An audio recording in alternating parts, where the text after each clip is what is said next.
आज कथा हवा 2005 मसीह रिलीज होता सुपरहिट ओडिया सिनेमा तू मो आखिर तारारे अभिनय करने रायमोहन परिडा कहीं मना कर ओडिशार चर्चित एवं लोकप्रिय खलनायक मानक मध्य रायमोहन परिडा हेउछंती अन्यतम। अनेक सारा सुपरहिट ओडिया सिनेमा रे खलनायक चरित्र रे अभिनय करिसेंती रायमोहन परिडा।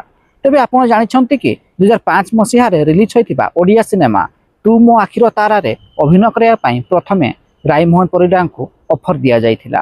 प्रथमे रायमोहन परिडा मध्य एही सिनेमा रे अभिनय करने राजी हो जाइथिले, किंतु एही सिनेमार शूटिंग आरंभर मात्र किछि दिन पूर्व कौन कारणवशत एही सिनेमार ओहरी जाइथिले रायमोहन परिडा। शेष में एही सिनेमार निर्देशक संजय नायक रायमोहन परिडा चरित्र पई चक्रधर जेना को ऑफर देइथिले। एमिति किछि एक खबर कागज रे प्रकाशित होइथिला। तेबे रायमोहन परिडा अभिनय आपन को केमिति लागे कमेंट बॉक्स रे निश्चित जणांतु।